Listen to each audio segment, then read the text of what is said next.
هجوم جماهيري أهلاوي على لجنة الحكام وأوسكار رويز بسبب تضارب قرارات ركلات الجزاء. نفاذ تذاكر مباراة الأهلي وبيراميدز خلال دقائق ورسالة دعم قوية من الجماهير. الجهاز الفني للأهلي يكتفي بمعسكر ليلة المباراة دون معسكرات مبكرة.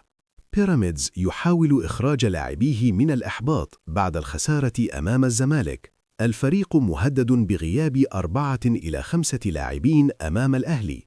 المدرب ياس تورب يؤكد ثقته في قدرة الأهلي على الفوز بالدوري ويطالب بالفوز في 4 مباريات متبقية. دعم إداري من سيد عبد الحفيظ ووليد صلاح الدين لنفس الرسالة. اجتماع لاعبي الأهلي الكبار لتحفيز الفريق على القتال حتى النهاية.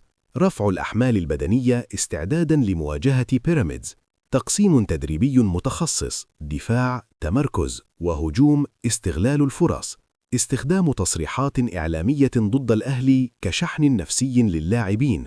منافسة بين أحمد نبيل كوكا ومحمد شكري لتعويض بلعمري، الأقرب كوكا. تحذير في الزمالك من حصول ناصر منسي وبيزيرا على الإنذار الثالث قبل القمة.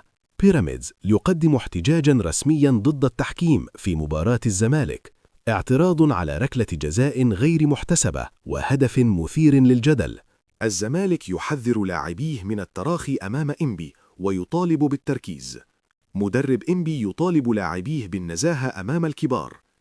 الزمالك يطالب بمقاضاة والد زيزو بسبب تصريحاته. اتحاد الكرة يؤجل تقليل الأجانب ويلغي التعاقد مع 3 لاعبين تحت السن، يسمح ب2 فقط حالياً. أحمد ياسر يتساوى مع تريزيجيه في صدارة هداف الدوري. إسحاق سيسي يؤكد وجود تواصل من الأهلي لضمه. مصطفى مخلوف يحافظ على نظافة شباكه 5 مرات من 7 مباريات مع مودرن. خسارة الإسماعيلي تقربه من الهبوط رسمياً. أرسنال يستعيد بوكايو ساكا قبل حسم الدوري. ليفربول يستهدف ديوماندي مقابل 100 يورو لتعويض محمد صلاح. انتقادات حادة للتحكيم عبر إعلام الأهلي واتهام بتناقض المعايير. إكرام الشحات: الأهلي الأقرب للفوز على بيراميدز رغم صعوبة المباراة.